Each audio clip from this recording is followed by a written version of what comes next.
Fyrsta íslenska hot sauce chili sósan hefur nú litið dagsins ljós og við óskum því bragðlaukum landsmanna til hamingju með þann áfanga. Sósan heitir Bera og eru löguð í eldhúsinu á Karlsstöðum í Berufirði. Þar tekur á móti okkur sjálfskipaði sósugerðarmeistarinn Óðinn sem á heiðurinn af sósunni. Þetta ekkert flókið sko, þetta er kannski ágætt að hafa vissum allt í samvæli. Þá byrjaði ég bara á... Hvernig kanntu við í þessu hlutverki? Bara mjög vel sko. Þetta er mjög nýtt hlutverk sko og það byrjaði rauninni bara, má segja þetta byrjaði fyrir rétt rúmu ári síðan í sjálfu sér. Þú veist, það sem við erum að horfa á í dag er í rauninni afrakstur kannski ársvinnu, eitthvað svoleiðis. Og það var þannig að lengst af var ég bara svona, þú veist, að gera þetta heima hjá mér í eldhúsinu. Það er að segja svona hot sauce chili sósur. Af því að ég fann ekkert heima þannig, þú veist, það var voða lítið úrval. Og mér fannst það bara ekki nógu góðar. Þekkti hafði búið erlendis í Bandaríkjunum, þar sem ég kynntist svona raunverulega þessum hot sauce sósum fyrst og þú veist, það er bara mjög mikið úrval sko. Og þannig að maður svona, þú veist, komst í aðeins of gott stöff til þess að flytja síðan heim aftur og fara bara í núllið, fattar við. Já, akkurat. Og ég var alveg svona leiður á því að þurfa alltaf að panta þetta netinu og bíða lengi og borga alltaf heimilhágjöld og eitthvað. Svo bara lærði ég að búa þetta til úti. Það voru vinkonur mínar sem við kynntust í Bandaríkjunum sem voru bara sýsl í þessu. Já. Og það var bara svona, það var bara ógeðslega gott, þú veist, ekkert síðra heldur en fannst mér endilega heldur en það sem að vera að kaupa sko. Og þannig að ég bara, þú veist, þær kenndu mér þetta. Vinkona mínar. Ég tók þetta bara svona þá kunnáttu heim. Það er gríðarleg, þetta er ekki flókin vísindi sko. Og svo byrjaði maður bara að prófa að leika sig með alls kyns hráefni, skilur við. Þú veist, grunnurinn af hot sauce sósum er yfirleitt. Svona þumalputtareglan er hvítlaukur, edik og chili. Þetta er svona nokkurn veginn. Ef við ætlum að sjóða þetta niður í einhverjar öreindir þá er sennilega hægt að segja að rótina að þeim séu edik og chili. En yfirleitt er svona einhverju meiri tjálta til sko. Það er alltaf salt og alltaf hitt og þetta sko. En hérna er þetta. Þetta er ekkert flóknara en það sko. Þetta er bara klárt. Svo bara lokið á og... Lokið á. Annars verður allt í fjandans. Þetta er reyndar, ég var að fá þessa vél sko. Hún hleypir engu í gang nema þetta er komið niður sko. Já. Og nú verður það læti.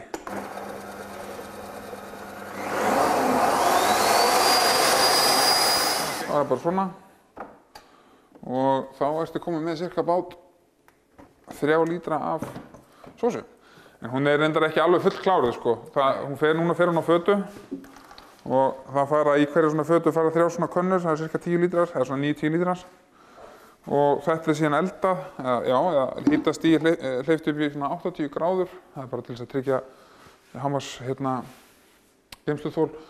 Og líka, það breytir líka svona eiginleikum sósunar. Hún verður svona, hún er svolítið hrá núna, hún verður svona litið sætari og áferðin breytir svolítið, verður svona mýkri áferð.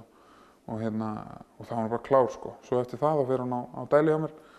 Sósan, hún heitir Bera og hvað, hún er sterkari en tabasco sósa eða hvað? Já, sko, hún heitir Bera. Hún er sem sagt nefnd eftir Beru sem að ræður ríkjum hérna í Berufirði. Það kom í rauninni til bara, já, þegar ég byrjaði að vera kunnugur staðháttum. Læra aðeins á umhverfið mitt og svona spá í af hverju heitir þetta Berufirði og svo framvegis. Og þá einhvern veginn svona, ég var í bölvuðu basli með að finna nafn á þetta þegar við erum komin á það stig og ætluðum að reyna þetta. Að reyna að framleita í einhverjum stíl sem ætti erindi við almenning. Ég var bara fram og tilbaka að hugsa, ég veit ekkert hvað að kalla hana. Og svo bara svona dúkkaði þetta, nei ég held með þess að það hefði verið unnusta mín Greta Mjöll sem að stakk upp á þessu. Ef ég man það rétt, ég gæti verið að gleyma. Hvað með Beru? Og ég eitthvað svona, já. Og pingu sára hafði ekki fattað þetta fyrst, þannig ég svona, nei, það gengur ekki. Og svo fór ég að hugsa þetta, það var náttúrulega bara, fannst mér að steinliggja. Það er svona vísun í umhverfið sem ég er að vinna þetta í. Já. Og mér finnst þetta bara flott nafn, þú veist. Tröllskessur eru hættulegar og maður þarf að fara varlega að þeim og chilisósur geta alveg verið það líka. Akkurat. Þannig að mér fannst þetta svona passa sko. Já. Og hvað var það sko styrkleikan á henni, þá ég ekki 100% viss sjálfur. Það þarf til þess að fá einhvern kvarða á það og það maður að setja í svokallega Scoville-mælingu. Scoville bara kvarði sem segir til styrkleika chilía eða hluti sem innihalda chili. Og það bara svolítið, ég hef búinn að vera að komast að hvernig ég fer að því mér langar náttúrulega að vita það sko. Það bara dálítið flókið fyrir svona þumba eins og mig að fara í það. Það hægt að gera það sko, ég get gert það. En ég ekki alveg kominn á það, og svo ég líka, mér finnst það eiginlega ekkert skipt svo miklu máli eftir því sem ég borða meira og meira af þessu. Ég var voðalega upptekinn af þessu fyrst, hvað var sterkur. En svo, skiptir það mjög orðið einhvern veginn minna máli. Þetta bara, það er tungan sem segir mig hversu sterk hún ekki einhver svona arbitrary tala, sko. En að því sögðu, þá myndi ég áætla að hún skori kannski svona educated guess, afsakið sletturnar. Ég myndi halda hún skori svona 6 til 8.000. Já. Og Tabasco sósa svona á bilinu 3 og 5 til 5, þannig að hún er aðeins sterkari en Tabasco. Óðinn segir að markmiðið hafi frá upphafi verið að búa til góða sósu úr góðum hráefnum með góða uppskrift á bakvið sig sem næði til fjöldans, en ekki einhverja ofursterka sósu sem aðeins örfáir gætu notið. Það væri engin bera, það væri ekki fyrir Austurland sko. Og uppbyggingarsjóður Austurlands þar fremstur í flokki. Þeir hafa í tvígang styrkt þetta verkefni veglega og gert mér kleift að láta þennan draum sósu að rætast. Allir þessi búnaði sem þeir að horfa sem ég er með hann er kostaður af uppbyggingarsjóði. Hráefniskaup fyrir fyrsta upplag, það var uppbyggingarsjóður. Þannig að það væri engin sósa, það væri ekki fyrir uppbyggingarsjóð og það væri heldur engin sósa, það væri ekki fyrir Karlsstaði og Havarí, sko.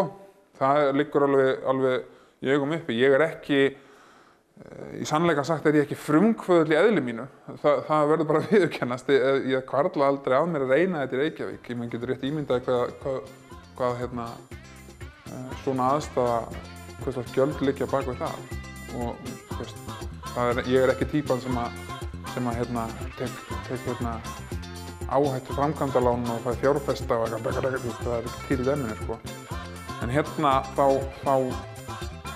var gátt og leið til þess að koma svona verkefni á stað án þess að þurfa að stofna heimilisbókhaldari í hættu. Þá er ég til, skilur. Og það er það sem er að gerast.